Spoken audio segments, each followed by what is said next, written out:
Vemos muchas caras, a pesar del frío pueden estar aquí. Y bueno, todo esto sea para la gloria del Señor. Amén. Entonces vamos a ver qué nos quiere decir el Señor en esta mañana. Pero antes vamos a asegurarnos de que sea Él el que se manifieste, que hable a través de mis labios. Y vamos a dejárselo en las manos del Señor. Oramos. Padre Celestial, amado Dios, toda la gloria y la honra sea para ti, Señor. Tú que estás en los cielos, Señor, en todas partes, mi Dios. A ti te damos gloria en esta mañana, Señor. Lo hacemos desde la primera canción, desde que entramos acá, Señor, y lo seguimos haciendo, Señor, en cada momento. Es por eso que en esta parte, Señor, del culto queremos, Señor, que seas tú, Señor, el que te manifieste, Señor.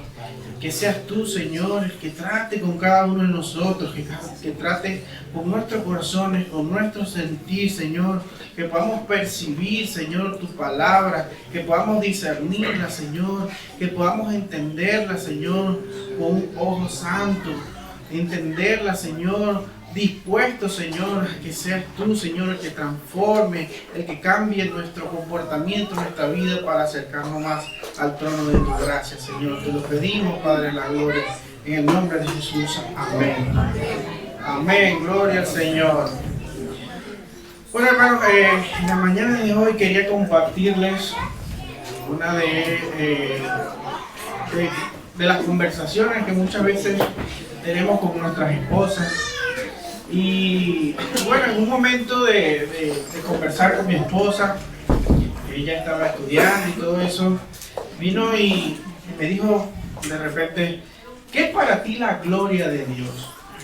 Y yo quedé como el meme ese de Maradona que queda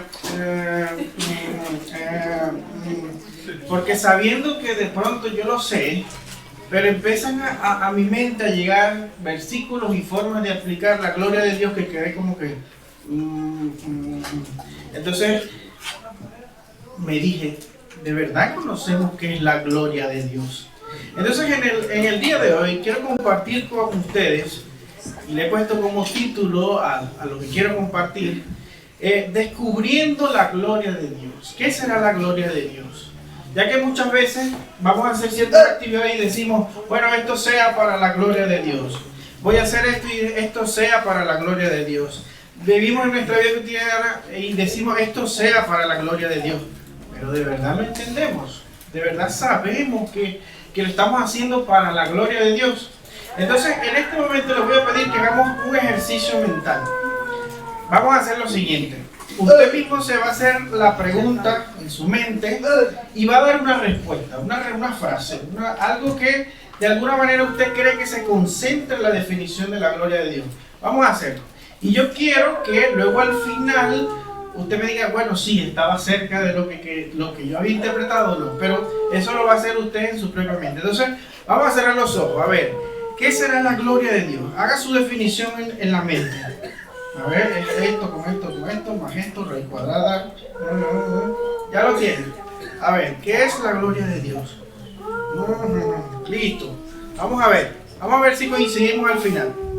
Entonces leemos 1 Corintios 10:31. Hoy vamos a leer bastantes versículos. Lo único que le voy a pedir paciencia porque como lo voy a hacer un poco rápido, primero por cuestiones de tiempo y segundo porque tengo muchos versículos que darle.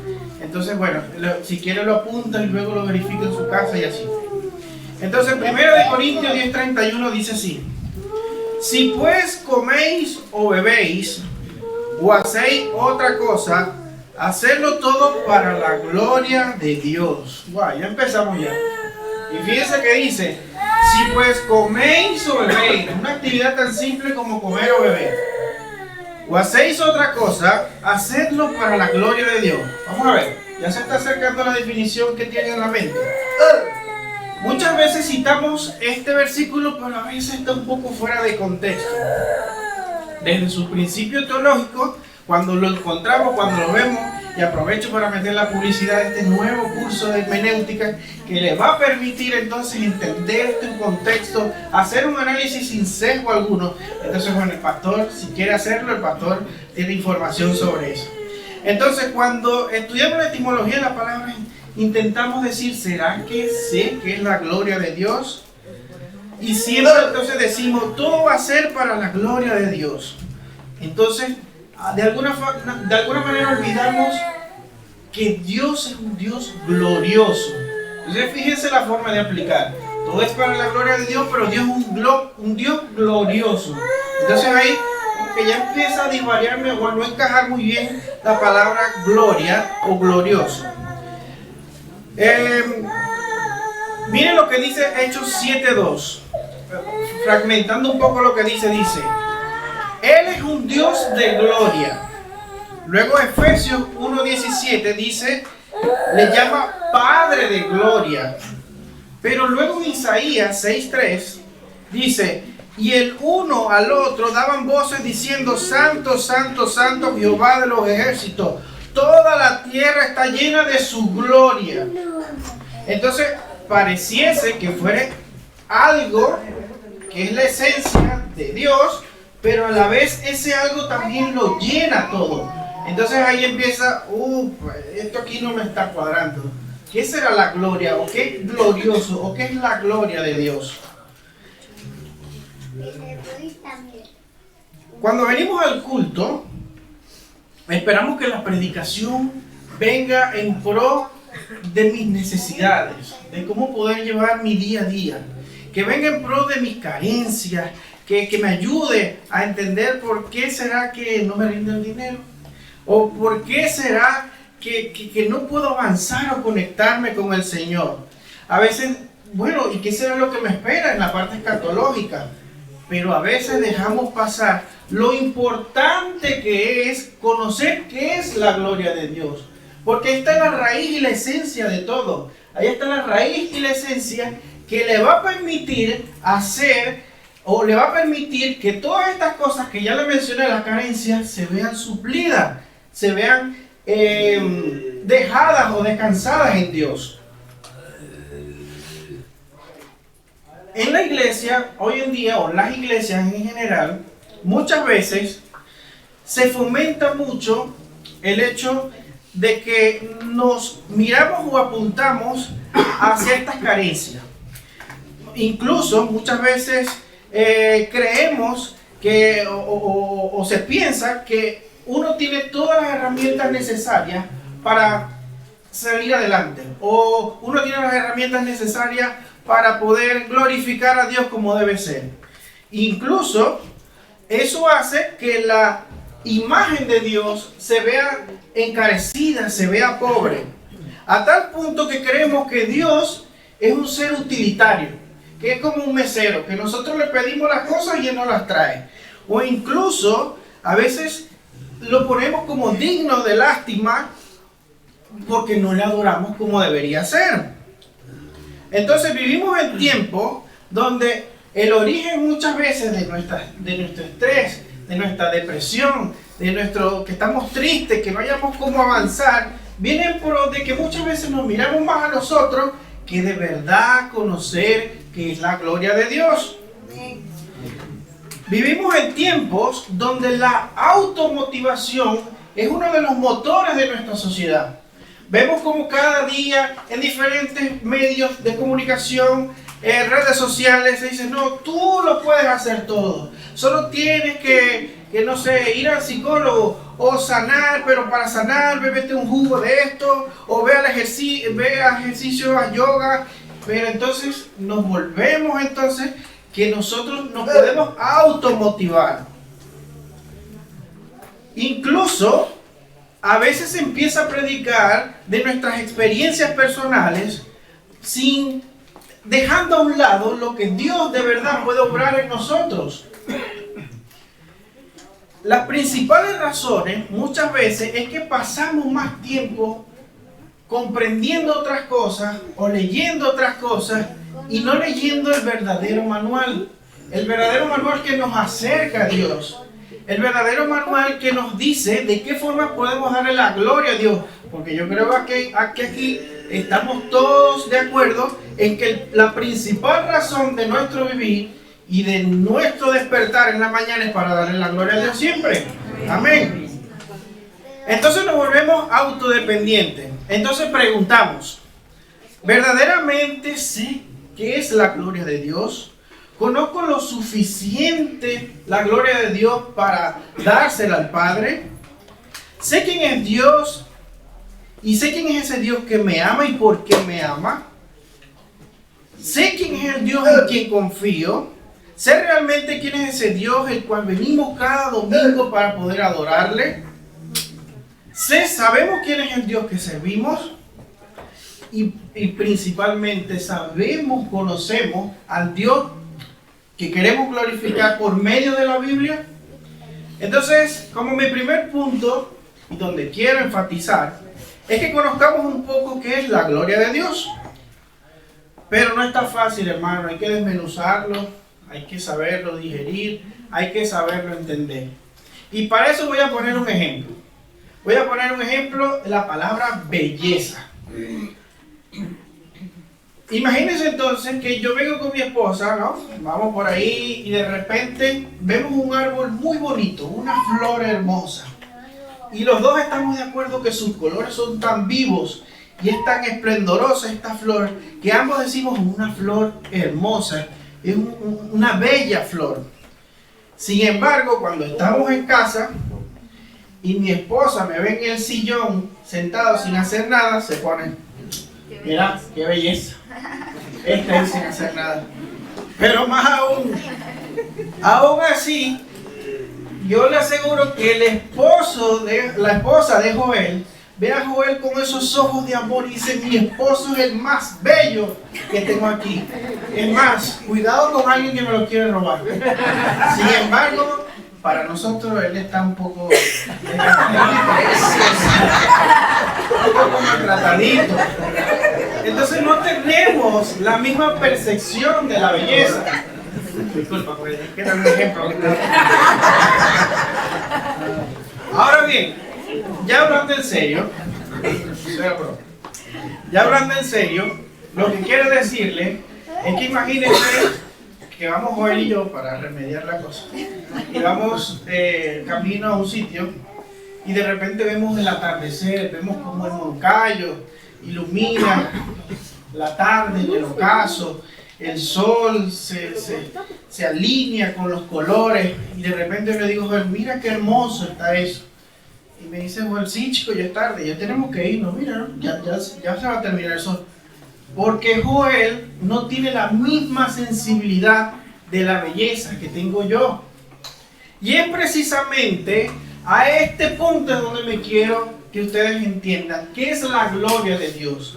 La gloria de Dios depende de la sensibilidad espiritual que tenga usted para saber o entender qué es la gloria de Dios. Entonces, si dependemos de la sensibilidad, entonces podemos encontrar mucha información en la Biblia sobre lo que es la gloria de Dios. Pero sin embargo, si yo camino con un ateo y le digo, mira, todo esto lo hizo Jesús, todo esto lo hizo Dios, él me va a decir que eso viene del origen del universo, eso viene a través del Big Bang y no va a tener la misma sensibilidad que yo. ¿Por qué? Porque yo tengo un manual, yo tengo una palabra celestial que me dice que eso viene de ahí. Entonces ahí pierde la sensibilidad que nos da a través del Espíritu Santo. Entonces esa falta de sensibilidad no nos permite reaccionar ante ella, darle la gloria a Dios o decir esto viene de parte de Dios. Entonces entramos en una confusión. ¿Cómo es entonces que podemos entender o acercarnos a la definición de gloria de Dios? Y de hecho, hay una pequeña confusión a propósito que les voy a causar. Por ejemplo, en Hechos 7:2 dice, como ya les comenté, que Dios es el Dios de gloria, sustituyendo la palabra gloria con la palabra dosá, D-O-X-A, dosá. En Efesios también usa esta palabra dosá en el griego. Y en Isaías 6:3, que ya se los acabo de leer, utiliza para la palabra gloria la palabra kabot, K-A-B alta O D, o bueno, B, porque en mi país la diferencia es una de otra, pero aquí no. Ajá, kabot. Entonces, leo entonces qué significa kabot. No, y hay otra más, pero ya luego no les quiero rizar el rizo como dicen aquí. Y vamos a trabajar con estas dos. Entonces, kabod significa peso, pero no el peso en kilogramos. No le vaya a decir, si ve a Joel entrar, mira, en diciembre ganaste mucho kabod. No es referirse al peso en kilogramos. Nos referimos al peso en sentido de importancia o valor. Nos referimos a la majestad, al poder, a la grandeza, a todo lo que genera estas definiciones. En general, kabod hace referencia a la presencia de Dios. Entonces, por eso es que en Isaías utiliza esta palabra kabod, que para nosotros en el español es gloria, para referirse a la presencia de Dios. Más sin embargo, doxa se refiere honor, esplendor o reputación, manifestación visible del carácter de Dios. En otras palabras, es la perfección de los atributos divinos. Entonces, fíjense un poco lo complejo que es. Por un lado, esta palabra me intenta definir los atributos de Dios, llevándolo como la gloria de Dios, que es la palabra doxa, mientras que la otra me hace referencia a la presencia de Dios. Y es importante hacer esta definición. ¿Por qué? Porque nos permite un poco entender de qué estamos hablando. De hecho, hay un escritor, un predicador muy famoso estadounidense llamado John Piper, que le da un buen sentido a esto e intenta engranarlo. Él dice lo siguiente: la gloria es la belleza y excelencia de sus múltiples perfecciones. Es un intento de poner en palabras cómo es Dios en su magnificencia y pureza. Dice, en Dios hay una plenitud infinita y desbordante de todo lo que es bueno. De manera que la gloria de Dios, y escuchen bien, es la armonía perfecta de todos sus atributos en un ser infinitamente hermoso y personal. Imagínense, hermano. O sea, ¿qué superhéroe de Marvel? ¿Qué caricatura que usted haya visto que haya un superhéroe poderoso? Este es el más grande, hermano. A tal punto que si lo llegamos a entender, solamente su presencia genera estruendo, genera miedo, o bueno, genera impresión. Fíjense cuando hace mucho tiempo, cuando estaba, bueno, hace un tiempo, para no decirle que soy viejo, estaba más joven, ¿no? Siempre entre los jóvenes decíamos, estábamos viendo películas de terror y de repente íbamos al baño a buscar agua y creíamos que todos los monstruos estaban ahí antes de buscar agua porque estaba oscuro. Y bueno, íbamos allá y de repente, mira, se me levantaron, se me erizaron los pelos. Dice, por la presencia de lo que está ahí. Incluso, bueno, si se puede decir, ya para mayores, cuando esto pasa, que existe una presencia, ya sabemos que es una presencia maligna. Sin embargo, esto que supuestamente es una presencia causa esto, pero ya viene a raíz de ciertas, como lo percibe el cuerpo, que genera que se erice el pelo, que se levanten los cabellos, los vellos. Entonces, esto precisamente pasa con Dios, pero en las escalas gigantescas. Y ya se los muestro. Pero antes de eso, vamos a hablar un poquito sobre la perfección de los atributos de Dios. Entonces, vamos a hablar un poco de los atributos que yo estoy seguro que todos se los saben, pero yo los quiero resaltar más. Vamos a empezar con este. Omnisciencia. Posee un conocimiento perfecto de todo lo que es y de todo lo que ha sido. Es una de las premisas que ponemos nosotros los cristianos ante un ateo, porque dice, eso es contradictorio. ¿Cómo es posible que Dios sepa de todas las cosas, el presente, el pasado y el futuro, y a la vez no esté en el tiempo? Eso es contradictorio. Pero es que la ciencia, o lo que él conoce como ciencia, que le permite definir que eso es contradictorio, no entra Dios. Dios está fuera de ciencia. Dios está fuera de comprensión humana. Nosotros intentamos conocer a Dios. Pero Dios es más grande, hermano. Amén. Amén. ¿Quién no ha querido tener siempre, bueno, cuando estaba pequeño, cuál es el poder más famoso que quieres tener? Y todo el mundo decía, bueno, leer la mente. Bueno, Dios tiene esto, pero exponenciado. Porque no solamente lee la mente, los pensamientos, escudriña tu corazón, sino que te conoce desde antes que nacieras. Y conoce a toda la humanidad. Es eterno, Salmo 90 del 1 al 2. Nunca tuvo un principio ni nunca tendrá un fin. Es inmutable. Ay, el tiempo. Él no cambia ni nunca cambiará. Malaquías 3:6 y Hebreos 3:8. Es perfecto en santidad.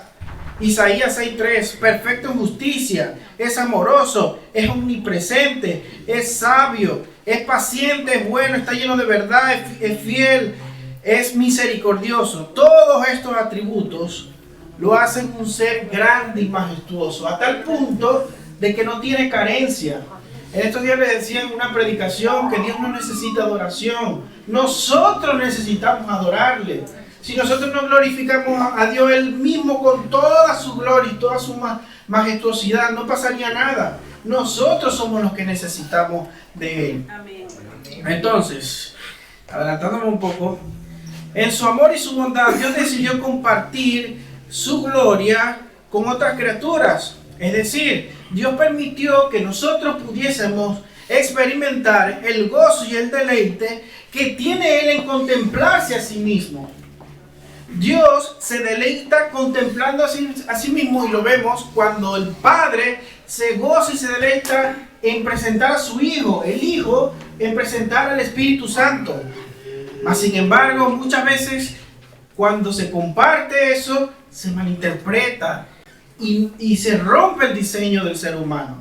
Entonces mi segundo punto del día de hoy, ya conociendo esos atributos, es cómo se manifiesta su gloria a través de su creación. Entonces dice el Salmo 19:1, los cielos cuentan la gloria y el firmamento anuncia las obras de sus manos. El Salmo 8:1 dice, oh Jehová, Señor nuestro, cuán glorioso es tu nombre en toda la tierra, que has puesto tu gloria en los cielos. Hermano, aquí uno sale cada mañana y puede ver un atardecer, puede ver la cara de su hijo, puede ver lo grande que ha sido y no decir gracias, gracias a tu gloria, gracias a tu amor por permitirnos ver estas cosas. Y de hecho, esto se ratifica en la carta de Pablo en Romanos 1:20, que dice, porque las cosas invisibles de Él, su eterno poder y deidad, se hacen claramente visibles desde la creación del mundo, siendo entendidas por medio de las cosas hechas, de modo que no tienen excusas.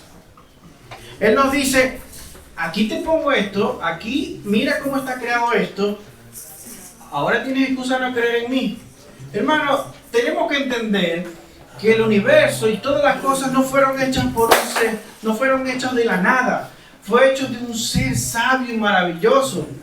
De hecho, gracias a eso, nosotros podemos, y gracias a que podemos conocer un poquito más a través de la ciencia, podemos ver que el planeta está posicionado de tal manera que si nos movemos un grado o nos alejamos del Sol o nos acercamos un poco, sería catastrófico.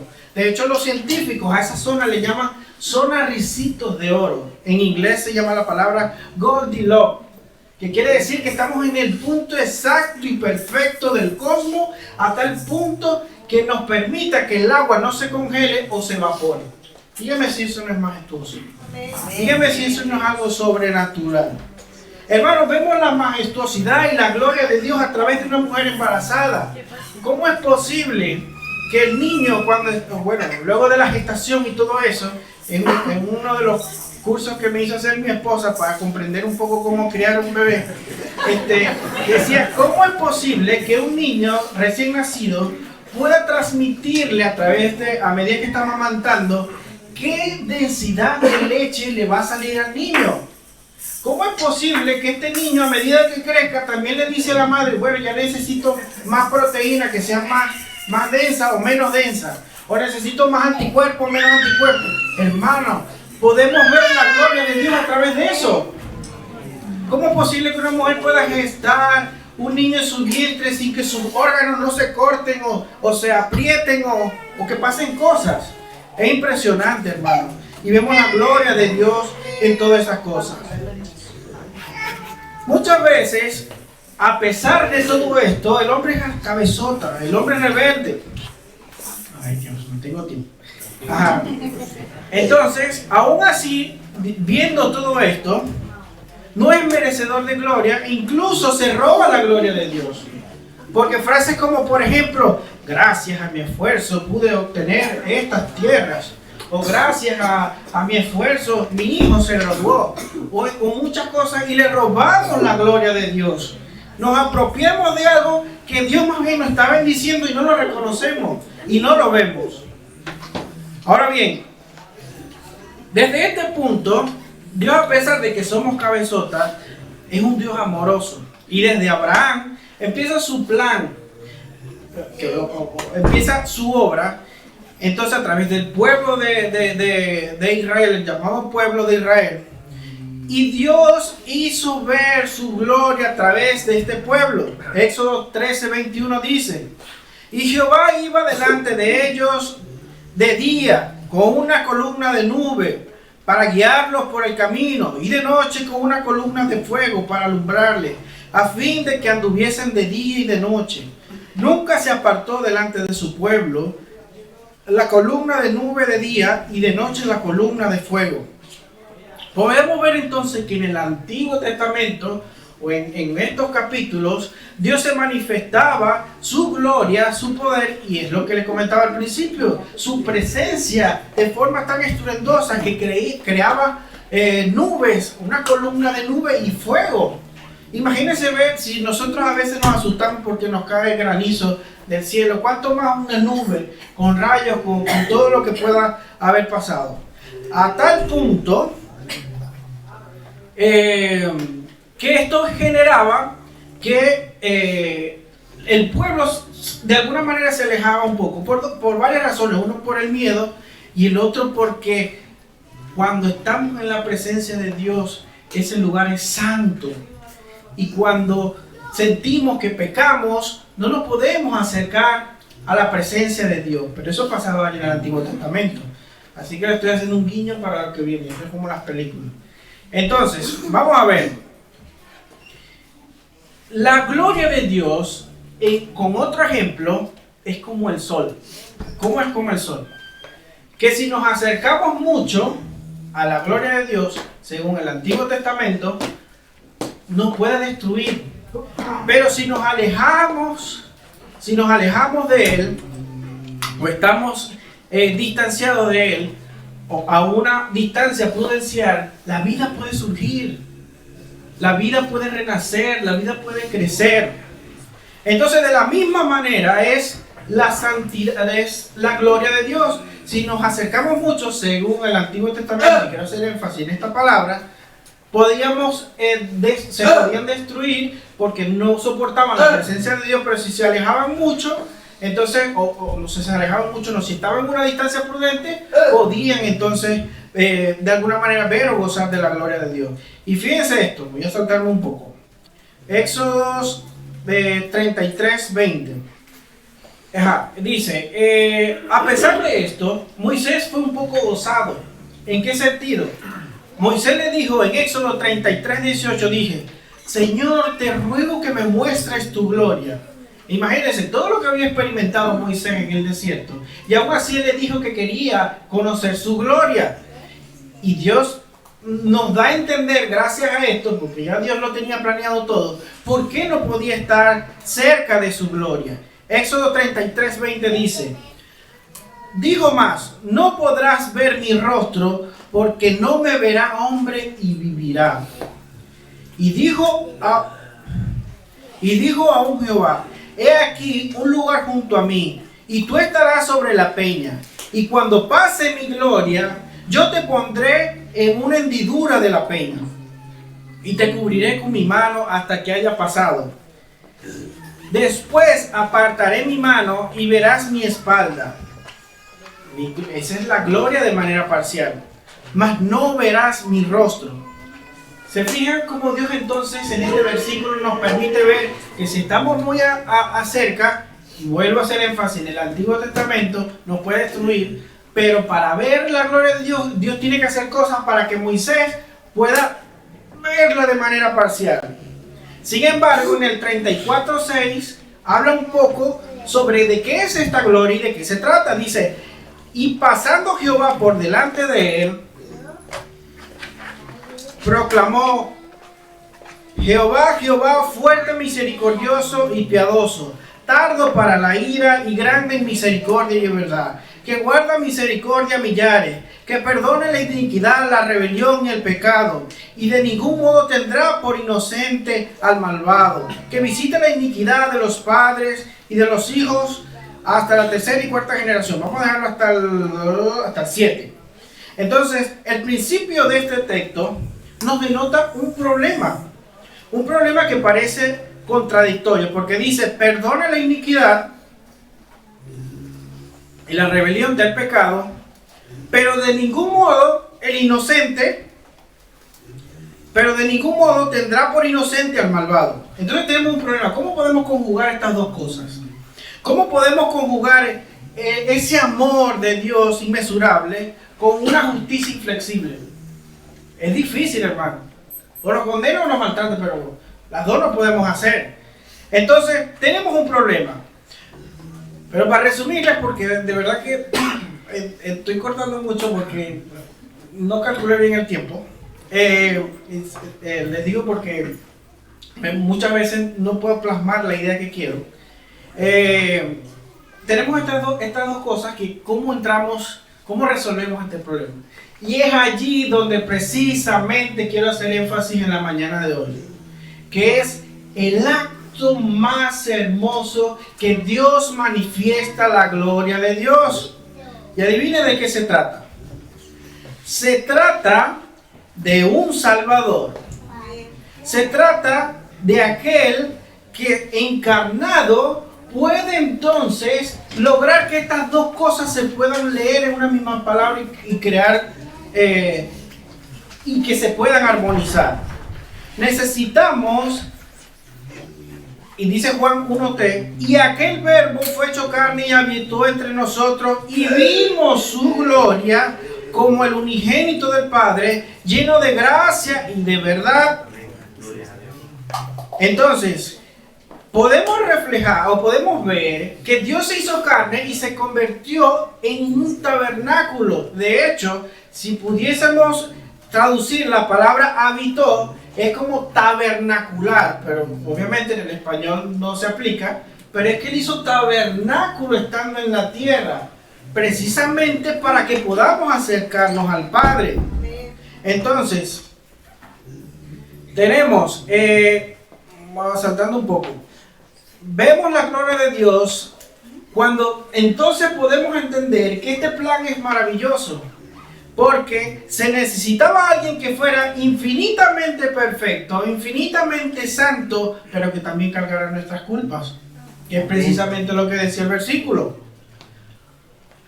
Dios tiene que castigar el pecado, pero a quien se lo va a infligir tiene que ser perfectamente santo y extremadamente valioso para pagar el pecado no solamente de una persona, sino de toda la humanidad. En Mateo 3:11 dice, yo a la verdad os bautizo en agua para arrepentimiento, pero el que viene tras de mí, cuyo cazado no soy digno de llevar, es más poderoso que yo, y os bautizará en Espíritu Santo y fuego. ¿Qué era lo que veía la gente que estaba en el Éxodo? Columnas de fuego. Entonces, de alguna manera, esto hace un vínculo con esto que estaba pasando ya. Y por eso le hacían tanto énfasis en que eso pasaba ya. Pero gracias al Señor que nos ha dado una oportunidad, ya podemos acercarnos a su gracia, a su gloria, sin que nos consuma. Y peor, y mejor aún, está cerca de usted, está aquí. Entonces, 2 Corintios 3:18, por lo tanto, todos nosotros mirando a cara descubierta, como en un espejo, la gloria del Señor, somos transformados de gloria en gloria en la misma imagen por el Espíritu del Señor. Empezamos entonces a ser transformados. Qué privilegio el que tenemos ahora, hermanos, Pablo nos dice que todos nosotros a cara descubierta, que ya no hay un velo que podamos estar para conocer su gloria, para conocer su gracia y su amor en nosotros. Por último, hermano, saltándome un poco, ¿qué significa vivir para hacer las cosas para la gloria de Dios? Nosotros lo glorificamos a través de creer. En la fe podemos proclamar y podemos confiar de que Dios es un Dios verdadero y que confiamos en sus promesas. Cuando nosotros somos sensibles a la gloria de Dios, usted busca fervientemente la oración y la conexión con el Señor. Cuando usted conoce que este es un superhéroe, que es el rey de los superhéroes, entonces usted dice, tengo que clamar, tengo que buscarlo, tengo que estar ahí conectándome con el Señor, tengo que acercarme a Él. Y adivinen por qué, porque ahora Él va a destruirte no como persona, sino que va a destruir tu pecado. Amén. Entonces, una de las, dice Apocalipsis 5, del 11 al 14, dice: y miré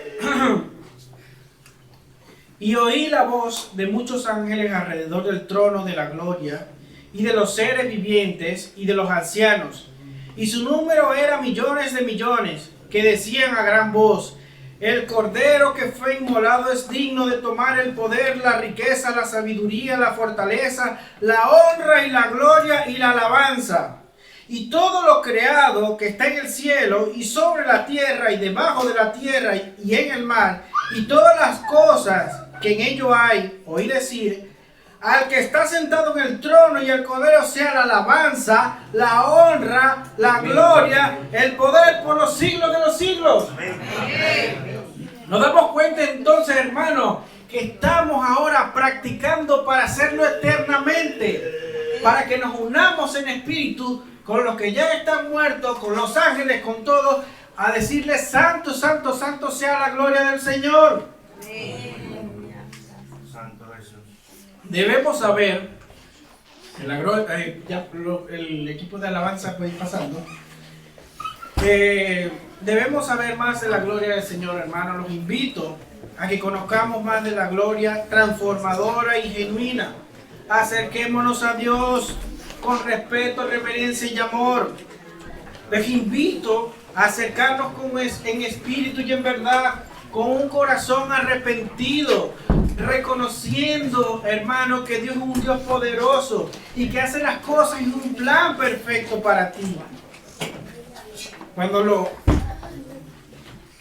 logremos esto, hermanos, el enemigo va a ver en su cara cómo se refleja la gloria de Dios. ¿Y sabe lo que va a hacer? Huir. Cuando entendamos esto, vamos a poder utilizar lo que está en la palabra, limpiar nuestro yermo, ponernos nuestra armadura para ver la gloria de Dios. Hermano, no es por coincidencia, sino porque lo aprendimos. Desde que llegamos aquí, la primera canción, llamada Majestad, exaltaba la gloria del Señor. La tercera canción, llamada Revelación, decía: santo, santo, santo es el Señor.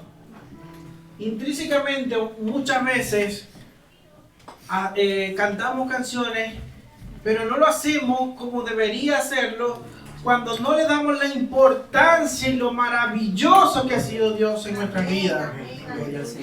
Entonces, ¿cuáles son las formas de alabarlo? Vamos a alabarlo con alabanza, Salmo 22 al 23. Con buenas obras, Mateo 5 al 16. Llevando frutos, Juan 15, 8. Con una unidad espiritual, Romanos 15, 6. Con una eterna consagración, 1 Corintios 6, 20. Hermano, alabemos a Dios con cada acción que hagamos. Siga, hermano, diciendo: esto es para la gloria del Señor. Esto es para que su presencia sea un estruendo en nuestras vidas. Para que su presencia no solamente sea cuando nos ericemos, cuando lloremos, sino para que su presencia la podamos transmitir de generación en generación, diciendo que tenemos un Dios santo, un ser perfecto. Y por último, Romanos 11:36, y que va en consonancia con la canción que van a cantar. Dice: porque de Él y por Él y para Él son todas las cosas. A Él sea la gloria por los siglos de los siglos. Amén. Amén. Aleluya.